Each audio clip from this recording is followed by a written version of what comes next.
Boa noite. A caminho das presidenciais, esta noite o debate é entre António José Seguro e Catarina Martins. Bem-vindos. Ditou o sorteio que começa Catarina Martins e termina António José Seguro. Nós começamos hoje com os desenvolvimentos da Operação Influencer, lembrando que o Presidente da República tem sempre a palavra final na escolha de um Procurador-Geral da República, Catarina Martins. Tivemos esta semana uma fuga de informação, o Ministério Público a lavar aí as suas mãos, a lançar suspeita sobre as defesas. Tivemos um Procurador-Geral em passo apressado, sem querer dar mais esclarecimentos. Até que ponto é que a Catarina Martins acredita que este processo está a fragilizar este procurador que, se bem nos lembramos, foi escolhido há um ano e vinha para devolver prestígio e tranquilidade ao Ministério Público? Boa noite, antes de mais, cumprimentar António José Seguro, Clara de Sousa, quem nos acompanha. Eu acho que é muito preocupante a forma como o Procurador-Geral da República parece não estar ciente da fragilidade do momento que vivemos. É óbvio que a Justiça tem tido problemas que não começaram com o mandato deste Procurador-Geral da República e seria errado dizer que o problema é o Procurador, mas é verdade que, se já precisávamos antes, precisamos cada vez mais do Ministério Público que seja capaz de explicar ao país o que é que se passa. Nós tivemos, há 2 anos, buscas em São Bento que depois não tiveram consequência, não sabemos o que é que aconteceu entretanto.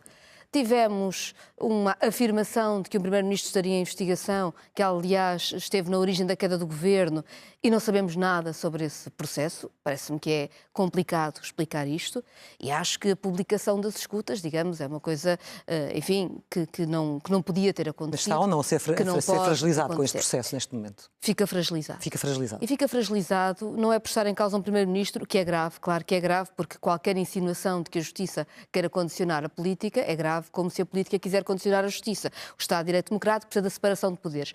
Mas é muito grave, porque qualquer cidadão deste país se pergunta se pode ser escutado, se pode ficar com a vida devassada, se pode ficar pendurado ad eterno sem saber o que é que está a acontecer. E esse sentimento de ter medo da Justiça é um sentimento que a democracia não pode ter, que não convive com a democracia. A mesma pergunta para o António José Seguro, perguntando também se considera que este procurador está também a ser mais fragilizado com este processo da Operação Influencer e se exige a um procurador uma maior capacidade de comunicação e transparência. Bem, em primeiro lugar, boa noite à Clara de Sousa, à Catarina Martins e aos nossos telespectadores. Há perguntas que em democracia têm que ter respostas. Há 2 anos houve um Primeiro-Ministro que se demitiu na sequência de um comunicado da Procuradora-Geral da República dizendo que ele estava a ser investigado. E passado 2 anos não há absolutamente evolução neste caso. O Ministério Público tem que explicar o que é que se passa. Eu não quero acelerar nem condicionar aquilo que são os tempos da Justiça. O que é certo é que houve um país que, em consequência de uma nota e de um comunicado, perdeu um governo, perdeu uma maioria, foi para eleições e, neste momento, as notícias que chegam a público são de escutas que, do ponto de vista dos factos, não contam absolutamente para nada. Ou seja, os comunicados que têm saído não o têm esclarecido. Quer dizer, houve um comunicado que esclareceu sobre o número das escutas que tinham sido feitas e, no fundo, esclareceu que a investigação não era dirigida e que o Primeiro-Ministro da altura não estava a ser escutado. E este último sobre a fuga da informação? Mas verdadeiramente, aquilo que saiu agora de transcrições, que foi um trabalho que os jornalistas fizeram, verdadeiramente não tem nada a ver com o processo. E, portanto, o que o país precisa de saber é como é que é possível que nós tenhamos entrado numa crise política através de um comunicado que veio da Procuradoria-Geral da República. Até ao momento parece que não houve evolução absolutamente nenhuma. Temos um procurador fragilizado ou não, António José Seguro? Temos uma justiça fragilizada. Eu não queria focar no procurador, quero focar na justiça, porque a justiça tem que ser rápida, tem que se aplicar a todos. Não pode ficar a ideia de que há uma justiça para ricos e uma justiça para pobres, mas verdadeiramente ela, quando toma a iniciativa de fazer uma investigação, depois também tem que ser célere para dar respostas e para que haja uma paz entre aquilo que é a confiança que deve existir dos portugueses em relação às instituições de justiça. Entretanto, o mandato do procurador, como sabemos, é de 6 anos, nada impede também a sua recondução. Alguns consideram que isso assegura a estabilidade, outros dizem que pode fragilizar a independência. Qual dos modelos irá defender se for eleito? Bem, eu defendo o atual modelo, que é de o 6 modelo anos? que está... Vamos ver. O Presidente da República, não recondução? O Presidente da República não pode entrar e querer mudar aquilo que são as leis principais do nosso país. O respeito, em primeiro lugar, devo lealdade à Constituição da República e às principais leis. E se houver alguma lei que tem que ser alterada, isso compete ao Parlamento. Na não recondução? Vai Não, seguir a mesma linha dos últimos anos? Não. Como sabe, Sobre Cunha a Rodrigues recondução- esteve 16 anos enquanto Sobre a procurador. recondução é muito simples. A tomada do novo Presidente da República acontecerá em 9 de março do próximo ano. Se eu merecer a confiança dos portugueses, uma das primeiras iniciativas que tomarei é chamar o Procurador-Geral da República a Belém e ter uma reunião de trabalho com ele. E, portanto, eu não faço avaliações sem ouvir as pessoas. Portanto, está tudo em aberto. Catarina Martins, tem algum modelo que queira seguir? Manter esta lógica dos últimos anos de apenas 6 anos de mandato ou um mandato que pode ser renovado? Bem, eu confesso que compreendi as razões do Presidente da República, Marcelo Rebelo de Sousa, para os 6 anos de mandato. Julgo que na altura, por boas razões, propôs isso e iniciou isso, mas acho que tudo deve ser analisado. Confesso que achava importante que o Procurador-Geral da República, e isso o Presidente da República deve fazer imediatamente, comece a ter uma outra ação face ao que está a acontecer. E eu lembro que há afirmações que um Procurador-Geral da República não pode fazer. O Procurador-Geral da República não pode dizer que vai dar uma prenda de Natal a um Primeiro-Ministro, não pode culpar jornalistas por uma fuga de segredo de justiça, não pode perseguir os jornalistas por isso, enfim, e tem que dar explicações ao país. Mas sobre o mandato, 16 anos não faz sentido hoje em dia, 12 Julgo que anos não faz sentido. 6 anos. que- Portanto, temos aqui algum consenso, pelo menos nesta matéria. Muito bem, avancemos. Catarina Martins disse ontem, na entrevista ao Observador, que António José Seguro não quer ser candidato de esquerda. António José Seguro diz que é da esquerda moderada e moderna. António José Seguro, como é que reage a estas críticas de que, nas palavras de Catarina Martins, não traz mundividência diferente do governo para poder equilibrar a democracia? Que resposta é que tem? É uma resposta de simpatia e um sorriso. Eu vejo isso como um argumento artificial de campanha, mas a Catarina Martins poderá explicar melhor. Mas artificial porquê? Porque não cola. Não cola porquê? Mas quem fez a acusação foi a Catarina Martins. Mas eu neste momento estou a não dar é? a palavra Portanto, também para equilibrar os tempos não, e porque mas esta primeira pergunta era para eu si. gostava de ouvir os fundamentos. Catarina Martins, tem a palavra. Tem todo... Não é? Eu Fundamenta quem acusa. Sim, eu acho que muitas vezes há conversas, de perguntas deste tipo, de várias formas. Eu acho que a pergunta, se calhar, na verdade, porquê é que não temos um Jorge Sampaio nestas eleições? E não temos um Jorge Sampaio porque Jorge Sampaio fez um percurso de diálogo à esquerda e de programa à esquerda que foi muito importante. Jorge Sampaio foi Presidente da Câmara Municipal de Lisboa com o apoio da esquerda, com o apoio de toda a esquerda, fazendo um programa à esquerda que cumpriu e depois teve o apoio de toda a esquerda para ser Presidente da República. António José Seguro, durante o tempo da Troika, decidiu fazer acordo com o governo de PSD-CDS, portanto não decidiu acordar com a esquerda, decidiu acordar com a direita e acordou à direita, mesmo com a direita tendo maioria absoluta e não precisando desse acordo, acordou à direita orçamentos do Estado, acordou à direita leis laborais que, aliás, iam contra a Constituição da República Portuguesa. E enquanto António José Seguro estava a fazer isso, eu estava com Mário Soares a lutar por uma política europeia contra a austeridade, com deputados do Partido Socialista, como Isabel Moreira, a ir ao Tribunal Constitucional para devolver o subsídio de férias, o subsídio de Natal às pessoas. Estava a lutar por trabalhos tão fundamentais para a nossa democracia como o que o António Arnaud fez sobre o Serviço Nacional de Saúde. E isso separa-nos. E isso São campos descredibilizam diferentes. António José Seguro como candidato a Presidente da República, na sua opinião? Não, claro que não. Nós somos duas pessoas que sabem fazer diálogos e que sabem fazer pontos, eu sei disso. Mas registro que a opção de António José Seguro foi fazer os diálogos à direita e eu optei por fazê-los à esquerda. António José Seguro, não temos aqui um Jorge Sampaio, temos António José Seguro. O que é que, Não, o que, é que quer isso dizer, eu só significa? posso rir perante estes argumentos que a Catarina utiliza. Em primeiro lugar, eu não acordei nenhum orçamento com o Pedro Passos Coelho. Nenhum. Eu abstive-me no primeiro orçamento porque o país vivia numa situação difícil. E entre a partidarite, os interesses partidários e o compromisso com o interesse nacional, eu optei pelo interesse nacional. Voltaria a fazer o mesmo e é isso que eu farei em Belém. Porque em momentos difíceis, em momentos de grande sofrimento, em momentos de grandes dificuldades, em que o país estava sob assistência financeira, aquilo que se exige a um líder político é que esteja do lado da responsabilidade. E foi isso que eu fiz. Aliás, a maioria de direita na altura nem precisava sequer da abstenção, porque tinha uma maioria absoluta. Portanto, foi decorrente da minha convicção e do sentir que o país precisava de um sinal de coesão política quanto ao objetivo. E qual era o objetivo? Era fazer o ajustamento. Mas, verdadeiramente, Catarina, estavam em cima da mesa duas opções completamente diferentes. Estava uma opção de austeridade em cima da austeridade, que eu sempre me opus, e estava uma opção de encontrar um outro caminho em que se pudesse fazer a consolidação das contas públicas, não apenas pelos cortes, não apenas pelo lado da despesa, mas pelo lado da receita, pelo lado do crescimento. E foi isso que eu sempre me bati.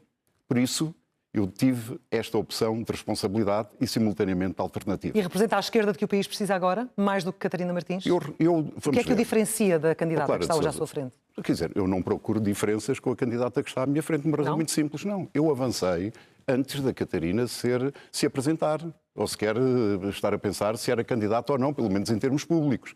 Portanto, eu criei uma convicção de que posso ser útil ao meu país. O meu país precisa de um equilíbrio político e eu considero que sou a pessoa do centro-esquerda que está em melhores condições de oferecer esse equilíbrio político. Porque já reparou, nós temos uma hegemonia da direita no que diz respeito às câmaras municipais, às juntas de freguesia, aos governos regionais da Madeira e dos Açores, ao Parlamento. As opções que têm sido feitas, neste momento, têm sido feitas precisamente à direita, quer em termos da lei da nacionalidade, quer da lei dos imigrantes. E nós precisamos de ter um sistema político equilibrado. Mas precisamos ter uma pessoa moderada, uma pessoa que vem da esquerda, mas que seja capaz de dialogar com todos os setores da sociedade. Quando diz que precisamos de uma pessoa moderada, está a dizer que Catarina Martins não é moderada? Mas eu não faço nenhuma diferenciação com a Catarina Martins. Estou a dizer o que é que eu trago, o que é que eu ofereço para o meu país, o que é que eu posso fazer de diferente do Presidente da República. Quando fala de Jorge Sampaio, quando fala de Mário Soares, está no fundo a dizer aos eleitores do PS que têm uma candidata à esquerda melhor do que o próprio candidato apoiado pelo partido? Estou a definir campos políticos de que nós os dois decidimos ter em cada momento e para os quais somos responsáveis. António José Seguro não decidiu apenas a abstenção violenta no orçamento do Estado, que tinha medidas inconstitucionais. Também decidiu essa abstenção num pacote laboral que também tinha medidas inconstitucionais. E quando, por exemplo, uma deputada como Isabel Moreira decidiu votar contra esse pacote laboral, quis ter um processo contra essa deputada, embora ela nem sequer fosse militante do Partido Socialista na altura, que depois recuou. Mas mais do que isso, e que mais me preocupa... Isso não é verdade. Portanto, faz favor de retirar essa acusação, porque isso não é verdade. Isso está registado na imprensa da época. Isso não é verdade. Já terá a oportunidade de rebater? Mas está registado na imprensa da época. Mas queria dizer o seguinte, para mim o que eu acho que é mais relevante hoje, nós estamos a discutir o dia de hoje e estamos a discutir o papel do Presidente da República, é a visão da Constituição da República Portuguesa. Porque na altura eu achei, e numa primeira vez com deputados do Partido Socialista, na altura foi assim, que era importante ir ao Tribunal Constitucional. E o Partido Socialista, sob a direção de António José Seguro, achou que não se devia ir ao Tribunal Constitucional, que isso era errado. E a verdade é que o Tribunal Constitucional nos deu razão. E, portanto, é preciso compreender que, face a imposições externas contra o nosso país, que estavam a cortar salário, a cortar pensão, a dificultar a vida das pessoas, António José Seguro achou que se podia ir mesmo contra a Constituição. E isto é relevante hoje, no momento em que temos um governo à direita, com um pacote laboral, medidas de alteração ao trabalho, que mais uma vez tem algumas das medidas que na altura nós fizemos recuar com o Tribunal Constitucional. Lembro, por exemplo, embora as medidas não sejam exatamente iguais, até porque entretanto também o Código Laboral muda, mas tanto em relação ao banco de horas, como uma ideia geral de facilitar despedimentos, que foi possível travar no Tribunal Constitucional. E eu pergunto-me, como é que António José Seguro, que achou que no momento em que os portugueses quase não tinham salário e que o desemprego era tão grande, que o que devia fazer era aliar-se à direita contra quem trabalhava e contra a Constituição da República Portuguesa. E o que é que fará agora como Presidente da República? Eu acho que isso nos divide, porque o meu campo é claro. Eu estarei com a Constituição da República Portuguesa e com quem trabalha neste país. Catarina Martins, pode utilizar a retórica que quiser, porque eu não me aliei em nenhum momento à direita. Foi numa situação difícil do nosso país. Eu não fiz parte dos governos de José Sócrates. Eu não discuti o memorando, mas eu tive que honrar a palavra.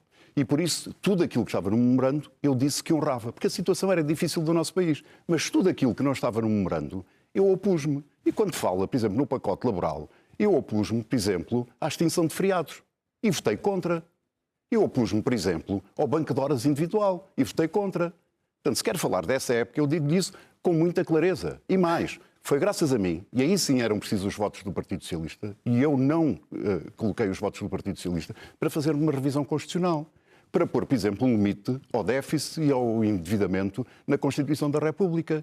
Deve-me a mim, porque houve muitas pressões, inclusivamente de governos, para podermos avançar nesse sentido.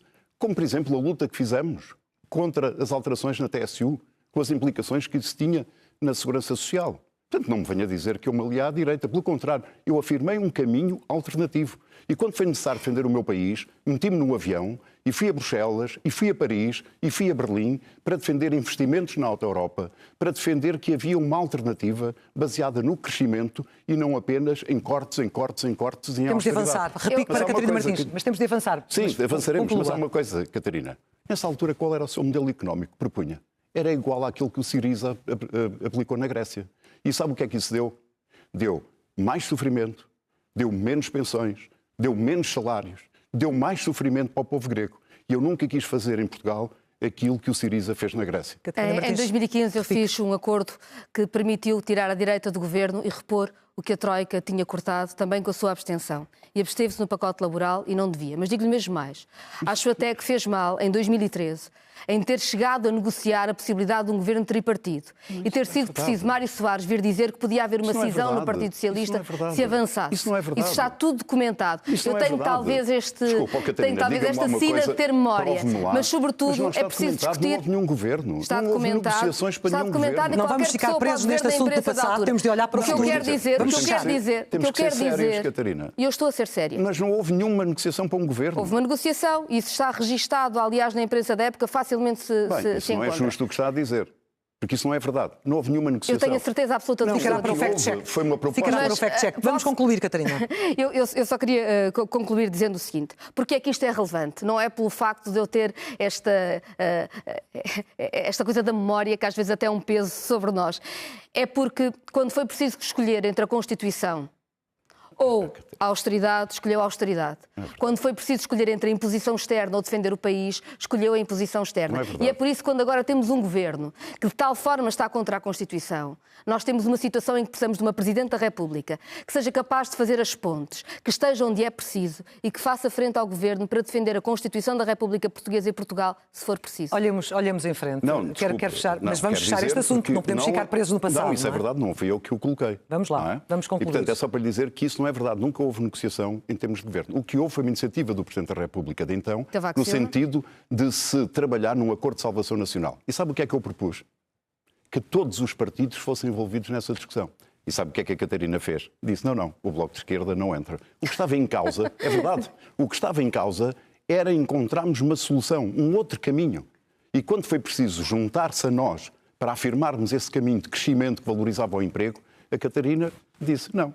Eu prefiro ficar no protesto do que contribuir para mudar o caminho que o meu país está a ter. Enquanto António José Seguro cortava subsídio de férias e subsídio de Natal, não é verdade isso. eu estava a ir ao Tribunal Constitucional com outras pessoas do Partido Socialista para os repor. Ou estava na aula magna com Mário Soares, ou estava na aula magna com Mário Soares a defender a Constituição da República Portuguesa. E ainda bem, porque foi esse trabalho que fez com que pessoas voltassem a ter salário e pensão. E isso não é coisa pouca. Há uma coisa de que eu me lembro muito nessa época. Catarina, eu lembro-me do enorme sofrimento, da enorme pobreza. Eu lembro-me das escolas que nem pequeno almoço davam às crianças que mais precisavam. E foi preciso muita determinação contra aquele governo. Sentar-se com um governo que nem pequeno almoço queria dar às crianças, não parece tenha sido a melhor opção da Troika. Mas eu quero discutir o presente. Eu quero, sobretudo, discutir o presente. Então vamos fechar este assunto com o Havia um governo de direita liderado por Pedro Passos Coelho e com Paulo Portas. E foi esse governo que governava e que tomou essas decisões. E, portanto, não é justo tentar-me colar a esse governo. Eu gostava de pensar que consiga fazer oposição a esse governo. Em segundo lugar, quando fala de Mário Soares, eu fui o candidato número 2 na lista de Mário Soares ao Parlamento Europeu. E, portanto, essa coisa de tentar-se agarrar no património de Mário Soares é uma coisa que não lhe fica bem. Eu não me tento agarrar no património nenhum, mas sei de que lado é que estava. Eu sei de que lado é que estava António José Seguro. Eu preferia que estivéssemos estado do mesmo lado, sabe? Eu preferia mesmo que estivéssemos estado do mesmo lado. Mas não estivemos porque António José Seguro não quis. Nós estivemos no mesmo lado no que diz respeito à defesa do povo português. Só por caminhos diferentes. E o seu caminho era o do Syriza, que levou mais sofrimento na Grécia. Muito bem. Se tivesse sido aplicado em Portugal, tinha sido uma política errada. Olhamos em frente porque o país precisa Catarina, era nessa futuro. altura que a Catarina, por exemplo, como está aqui documentado, defendia que Portugal, de forma unilateral, devia suspender os seus compromissos com os nossos credores. Acha que isto era uma solução responsável para o nosso país? Repare, nós precisávamos de resolver o problema da dívida pública. E houve em toda a Europa um enorme movimento para alterar a forma como a dívida é olhada, para defender precisamente os países da periferia do euro que mais sofreram com a crise financeira. Digo-lhe uma coisa, quem lutou por essa mudança, por exemplo, preveniu que quando chegássemos ao Covid não tivéssemos o mesmo resultado que teve na crise financeira. Catarina, quem esteve do lado, deixar os países sozinhos... A Catarina votou contra o tratado orçamental. É preciso chamar-lhe a atenção que num momento em que Portugal precisava de reforçar a nossa credibilidade, se comprometer com a consolidação das contas públicas e com a disciplina, eu votei a favor, tive essa coragem, porque mais uma vez era a defesa do interesse nacional que estava em causa. E a Catarina votou contra. E se alguém faltou à esquerda, devo dizer, foi precisamente quando, no penúltimo governo de António Costa, o Bloco de Esquerda votou contra 2 orçamentos. Muito bem, temos de avançar. Nós temos de avançar. Catarina Martins, vamos fechar. Nós cruzámos no momento em que decidiu acordar à direita. Eu acordei à esquerda e repus os cortes e pus os recortes, os cortes isso já ficou foram feitos de salários, de pensões. Defendi quem trabalha. Devo dizer uma coisa. O período entre 2015 e 2019 foi muito difícil. Mas o que estava acordado foi cumprido. Repusemos o que a Troika tinha cortado. E digo-lhe uma coisa, a União Europeia ameaçou esse governo de sanções. E eu gostava de o ter ouvido a defender esse governo e nunca ouvi. Catarina Martins, nunca ouvi defender com tanta dificuldade de defendermos o país. Eu percebo que esteja muito interessante, mas vamos olhar para a frente. E 2022 foi já chega de falar do passado, senão é um debate a falar do passado. Catarina Martins, Portugal é hoje o segundo país mais envelhecido da União Europeia. Penso que o quarto mais envelhecido do mundo são números de facto muito negativos. É o terceiro com menor proporção de jovens, ou seja, há cada vez menos pessoas em idade ativa para garantir uma economia que sustenta o sistema de pensões, o SNS e também maior proteção social. A Catarina tem defendido um reforço de todas estas áreas. A minha pergunta é muito simples. Como é que consegue garantir estes objetivos, nomeadamente com o poder de influência do próprio Presidente da República, num país com este desequilíbrio demográfico, e quem é que está, de facto, disposto a ser penalizado para pagar esta fatura? Eu proponho que nós não escolhamos quem temos de penalizar e, pelo contrário, olhemos para o país e para a força que temos e para aquilo que somos capazes de fazer. Repare, nós estamos a viver um momento de uma enorme revolução tecnológica que permite aumentar muito a produtividade. E nós precisamos perceber ao serviço de quem é que essa produtividade vai ficar. Se aceitarmos a ideia do Governo de fragilizar mais quem trabalha, de cortar mais nos salários, de impor mais horas de trabalho, já sabemos que esta produtividade que nos permite esta revolução tecnológica vai ficar nas mãos de uns poucos e Portugal vai ter uma economia de baixos salários. É um erro. Mas, pelo contrário, nós tivermos uma estratégia pública de investimento nas áreas da tecnologia, da qualificação, Portugal tem a dimensão e a capacidade de ter uma economia que produz muito mais. E se o fizermos, os nossos jovens vão querer estar em Portugal e podem cá ter família, porque reforçamos também os serviços que nos servem a todos. Os serviços públicos com melhores salários também. Isto é possível. Está a dizer que esta revolução tecnológica que está em curso, acelerada, vai resolver este inverno demográfico que estamos a viver? Não, o que eu estou a dizer é que nós estamos a viver uma revolução tecnológica que não vai permitir resolver o inverno demográfico do dia para a noite, mas permite produzir muito mais. E produzindo muito mais, nós podemos simultaneamente ter melhores salários e melhores pensões. Não temos que estar a olhar para qual é a geração que vamos sacrificar. Temos que olhar assim para quais são as opções que fazemos enquanto país que permite todas as gerações viverem melhor. Porque nós vivemos neste momento num momento de grande desigualdade, muita concentração de riqueza.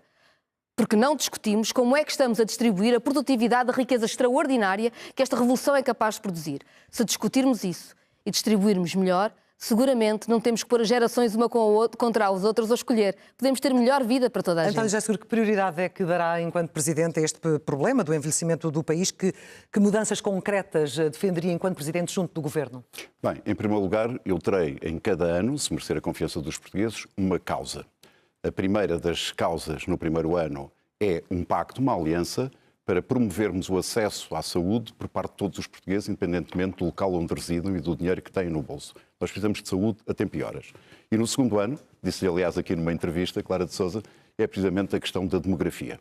Nós temos 2 problemas. Temos um problema que é um envelhecimento e cada vez mais pessoas vivem mais anos. Isso é bom, mas cria obviamente uma pressão sobre um conjunto de serviços, e temos, pelo contrário, uma pirâmide pouco rejuvenescida. Temos cada vez menos jovens. Aquilo é que se chama o duplo envelhecimento.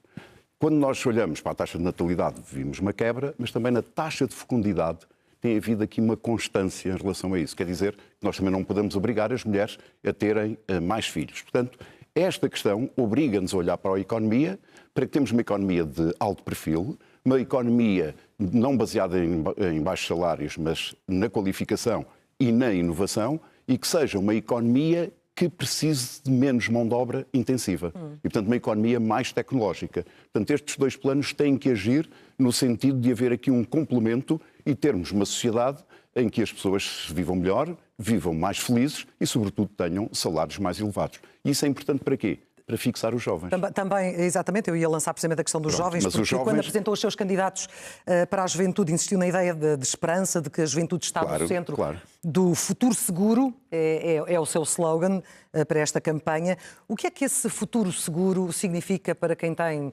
25 a 30 anos, olha para o salário, olha para a renda que tem que pagar, olha para as despesas todas ao fim do mês e só vê dificuldades? É verdade. Hoje o futuro para esta geração de jovens é um caminho estreito e muitas das vezes é um beco. E muitas das vezes a saída é apenas emigrar, e quando eles são necessários cá fora, pelas razões demográficas que nós vimos, mas também para eles poderem realizar-se na terra que os formou. O Estado e as famílias fazem um esforço enorme para que eles tenham alta capacitação, para que tenham boas competências e depois eles não as podem utilizar no nosso país. Eu aqui defendo, e espero trabalhar com o Governo nesse sentido, um plano nacional de fusão e de aquisição de pequenas e médias empresas. Ou seja, nós temos um tecido empresarial com mais de 90% constituído de pequenas e médias empresas, em que a maior parte delas não precisam de muitas das qualificações que saem das nossas universidades. Um engenheiro de projeto, um diretor de recursos humanos, um jurista. Nós precisamos dar dimensão às nossas empresas para que elas sejam mais produtivas, para que a economia seja mais competitiva, para que possa ter melhores salários e melhor progressão nas carreiras para os jovens portugueses. Catarina Martins, para lá do discurso, o que é que está disposta a fazer enquanto Presidente para dar um futuro mais seguro, usando a expressão de António José Seguro, aos jovens de hoje? A Presidente da República não legisla, mas pode lançar debates. Eu estou absolutamente convencida que a revolução tecnológica que nós estamos a viver, a par da enorme crise climática que estamos a viver, nos diz que este é o momento em que Portugal pode apostar e deve ter uma estratégia pública que liga à inovação, e nós temos universidades e institutos públicos a fazerem uma inovação extraordinária à capacidade produtiva e da economia. E há projetos que são muito simples, fundamentais e que podem fazer simultaneamente transição energética, melhor qualidade de vida e mais inovação em Portugal. Eu vou falar apenas de um, porque acho que é daqueles que toda a gente compreende. Nós somos dos países com mais dias de exploração solar. Em vez de estarmos a fazer parques de painéis fotovoltaicos gigantescos que até estão a destruir terras agrícolas, devíamos estar neste momento a ter uma economia que tivesse produção solar descentralizada e com isso era capaz de fazer baixar a fatura da luz nas comunidades que eram capazes de criar mas há a energia. populações que não aceitam esses painéis juntos das suas casas. O que eu estou a dizer, não quero, mas eu sou contra as enormes áreas de painéis fotovoltaicos em terras que são terras agrícolas até valiosas, é até um erro do ponto de vista da transição energética. Mas o solar descentralizado não é isso. Não são grandes painéis e não fica nas mãos das grandes empresas que depois cobram muito pela energia e continuam elas donas da energia. A produção solar descentralizada dá poder às comunidades, dá a capacidade às comunidades de controlar a energia que produzem, ter energia mais barata, ao mesmo tempo que fazem essa transformação no país. E, digo eu, este é só um dos exemplos do tanto em que nós podemos juntar a inovação que já existe em Portugal nas universidades públicas no que é feito e podemos juntá-la à economia, a setores económicos, de uma forma que é a transição justa. Não é para umas grandes empresas virem cá a ganhar muito e deixarem tudo destruído, é sim para as comunidades ganharem poder sobre a sua própria vida. Olhamos agora para algo em que o Presidente tem um papel decisivo, que é o lugar de Portugal na NATO. Eu queria fazer uma abordagem diferente, porque este é um tema que tem sido muito utilizado nos debates. A Catarina Martins há muito que é contra a NATO, defende a saída de Portugal da organização e baseia-se no artigo 7º da Constituição, que defende a dissolução dos blocos político-militares. Falou disso, mas nunca aprofundou. Ora, desde 76, nunca nenhum Presidente considerou que fazer parte da NATO estava a incumprir a Constituição. Nenhuma revisão constitucional colocou isso em causa. Por que é que haveria de dar importância a este assunto agora?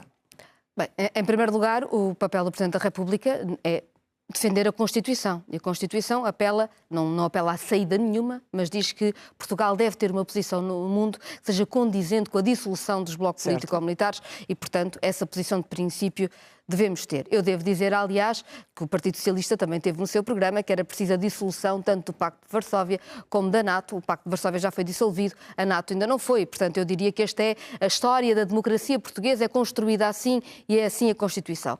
Mas eu queria dizer que os presidentes antes que já estiveram em funções não cumpriram a Constituição ao defenderem a nossa permanência na NATO, ao não defenderem a tal dissolução dos blocos político-militares? Claro. Há uma diferença entre sair e a dissolução. O que está na Constituição da República Portuguesa é a dissolução, e isso é uma posição e uma postura na forma como Portugal deve defender a paz e o multilateralismo no mundo. Eu queria, se me permite, 30 segundos dizer o seguinte. Temos falado muito da NATO e mesmo da Ucrânia nos debates, não se tem dito nada sobre a Palestina. E desde o anúncio do cessar-fogo já foram assassinadas em Gaza mais de 360 pessoas. Acho que hoje mesmo foi uma mulher com 70 anos e o seu filho, e ao mesmo tempo temos na Cisjordânia os ataques a aumentarem. E eu acho que nestes debates nós temos de falar do que se está a passar em Gaza e na Palestina, porque aí há uma ação determinante que pode ser tida já, tanto a nível nacional como a nível europeu. A nível nacional, o Governo decidiu reconhecer o Estado da Palestina, mas a verdade é que Portugal continua a importar bens de Israel. E, portanto, nós continuamos a ser parte de quem está a financiar o genocídio que está a acontecer e que não para. A ajuda humanitária continua sem chegar como deve. Ao mesmo tempo, também ainda não tivemos uma posição clara, que eu acho que é fundamental para que a União Europeia, pelo menos, suspenda o acordo de associação com Israel, porque acho que a posição que Portugal tem, tradicionalmente, desde sempre, é a história da sua democracia, de paz e multilateralismo, precisava que nós tivéssemos uma palavra clara. Eu esperava, de qualquer forma, que fosse um bocadinho mais consequência em relação às suas palavras ou em relação àquilo que tem defendido com o artigo 7º, mas deixe-me perguntar ao António José Seguro se defender a permanência... Não, é porque teve a oportunidade de o fazer e não o fez. Mas defender a nossa permanência na NATO como também defende, entra em choque com a Constituição que, enquanto Presidente, jura defender? Não, pelo contrário. Serei leal à Constituição e serei leal à necessidade de nós continuarmos como membros da NATO para afirmarmos e para nos defendermos e para garantirmos a nossa segurança. Aliás, seguirei aquilo que o Presidente Mário Soares fez, aquilo que o Presidente Jorge Sampaio fez, no sentido de defender a Constituição e de afirmar esta aliança que existe entre os Estados europeus e os Estados do outro lado do Atlântico. Mas em algum momento vê ali um choque entre um e outro? Não vejo choque. Quer dizer, a NATO é uma aliança... A dissolução dos tais blocos político-militares. Não, vamos ver. A NATO é uma aliança defensiva. E essa aliança hoje tornou-se mais evidente perante aquilo que é a invasão da Ucrânia por parte da Rússia. Nós temos uma guerra na Europa. E aquilo que eu defendo é que a Europa deve aumentar a sua autonomia estratégica em matéria de defesa e de segurança, mas não deve nunca sair da NATO e nem muito menos defendo a extinção da NATO, ao contrário do que defende a Catarina Martins. Aqui temos uma divergência até porque vai grande. Ser a última oportunidade de falar e a palavra final será para António José. Então, muito brevemente, duas notas. A primeira nota sobre a NATO. Já debati com 4 homens que me garantiram que a NATO era a nossa segurança, esquecendo-se que quem manda na NATO é Donald Trump, que ameaçou a Dinamarca e Canadá, que apoia Putin contra a Ucrânia e que, enfim, na verdade manda nas tropas e portanto, é o perigo, é ele o perigo. Aliás, na sua estratégia de segurança nacional que publicou agora, diz claramente que é um perigo para a Europa e quer apoiar-se à extrema-direita. Portanto, eu diria, não vamos pôr a raposa no galinheiro. Vamos proteger, vamos ter segurança, vamos defender a paz. E uma última nota para dizer assim. Eu sei que se tem falado muito de sondagens sobre em quem é que se pode votar ou não nestas eleições. Eu lembro que Maria de Belém estava muito bem nas sondagens e deixou de estar. Mas, sobretudo, lembro o seguinte. A esquerda precisa de muito mais clareza e menos jogos, precisa de muito mais esperança e menos calculismo. Eu deixo-me terminar com António José Seguro em jeito de provocação, porque Portugal nunca teve uma mulher presidente e ambos têm falado do peso simbólico da representação. O António José Seguro escolheu uma cientista como mandatária nacional e dizendo que quer mais protagonismo feminino nas lideranças. Peço desculpa. Ora, se a igualdade nas lideranças é tão importante, por que é que os portugueses devem preferir um homem em Belém? Bem, os portugueses o que têm que fazer é uma coisa muito simples. É olhar para as candidaturas que se apresentam, para as ideias e para as causas. E, portanto, numa sociedade que eu defendo, há uma igualdade entre homens e mulheres. E, portanto, não pode haver, digamos, um captus da minúcia por haver um homem que seja candidato a Presidente da República. E, portanto, para mim, isso é evidente. Agora, eu, quando convidei a professora Maria do Carmo Fonseca, convidei uma mulher para expressar verdadeiramente a diversidade que as lideranças devem ter. E fui buscar um prémio Pessoa, e uma pessoa que nunca se tinha envolvido na política. É para dar um sinal de que no estado em que o país está, em que precisamos de mudar muita coisa, em que precisamos de dar esperança aos jovens, nós precisamos também das pessoas que nunca se envolveram na política para dar o seu contributo. E é isso que eu espero fazer como Presidente da República. Ser um Presidente agregador, um Presidente de diálogo, um Presidente inspirador. E para isso eu preciso de estar na segunda volta. E para estar na segunda volta é preciso que haja uma convergência de votos na minha candidatura. O que é que seria acordarmos no dia 19 de janeiro e para as pessoas não terem votado no Seguro, haver apenas 2 candidatos de direita na segunda volta? É este apelo que eu faço aos portugueses. António José Seguro, Catarina Martins, muito obrigada, muito boa noite.